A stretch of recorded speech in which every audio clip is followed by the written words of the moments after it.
Dernière vidéo consacrée au thème 2 d'histoire, l'Amérique et l'Europe en révolution, des années 1760 à 1804. Cette vidéo est consacrée à la leçon 4, la révolution de Saint-Domingue. Alors que la Révolution bouleverse la métropole française, la troisième révolution du XVIIIe siècle éclate à Saint-Domingue.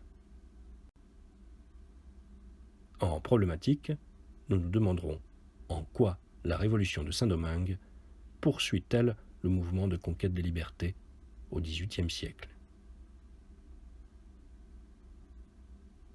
La colonie de Saint-Domingue, appelée la Perle des Antilles, était le premier producteur mondial de sucre et de café. Elle représentait donc un intérêt économique majeur pour la France. Or, sur place, la situation est explosive. En 1789, la population de Saint-Domingue se répartit de la façon suivante.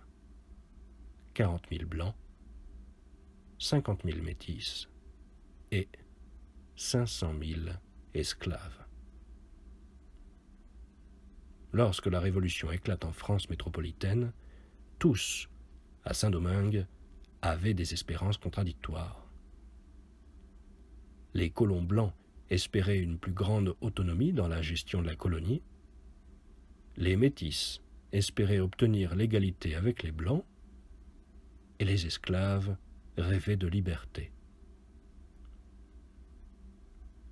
En métropole, depuis 1788, la Société des Amis des Noirs, à laquelle collabore Condorcet, condamnait déjà l'esclavage et demandait son abolition. Mais en 1789, la Déclaration des droits de l'homme et du citoyen proclame la liberté et l'égalité des hommes.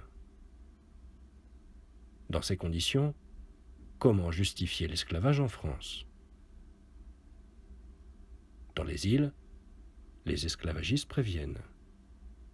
Sans esclaves, plus de sucre ni de café.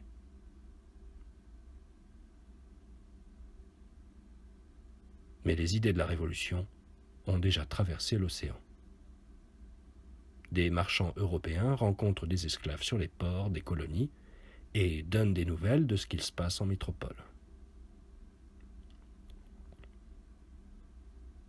La révolte éclate ainsi dans la nuit du 22 et 23 août 1791. Les esclaves de Saint-Domingue réclament la liberté et l'égalité.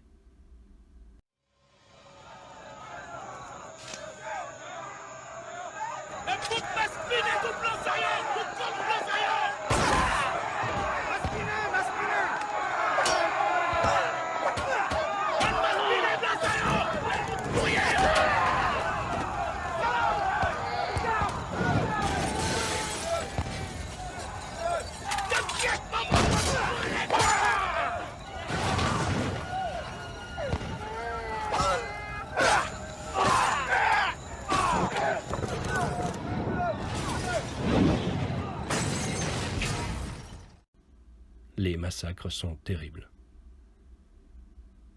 Les meneurs seront finalement exécutés, mais des esclaves prennent le maquis. Ils sont rejoints par Toussaint Louverture, pourtant lui-même propriétaire d'esclaves, qui organise les insurgés et leur permet de prendre l'avantage.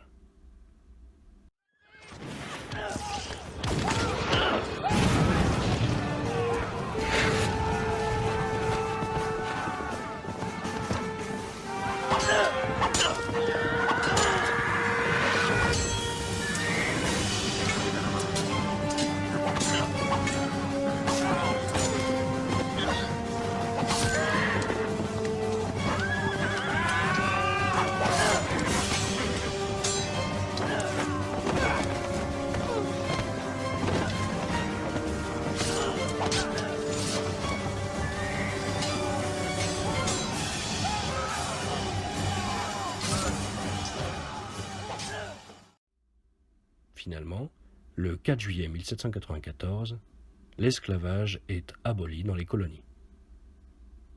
La révolution entamée par les esclaves à Saint-Domingue montre donc la diffusion des valeurs de liberté et d'égalité dans le monde. Et si Napoléon rétablit finalement l'esclavage et envoie des troupes pour reprendre le contrôle des îles Antillaises, la guerre menée par Toussaint Louverture aboutira à l'indépendance d'une partie de l'île sous le nom d'Haïti. Le 1er janvier 1804 naît la première république noire de l'histoire. À partir de cette date, le refus de l'esclavage s'inscrit dans les mémoires noires. Et les anciens colons blancs de Saint-Domingue s'exileront dans le sud des États-Unis, donnant des arguments aux Américains pour ne pas abolir l'esclavage à leur tour. Mais ceci est une autre histoire.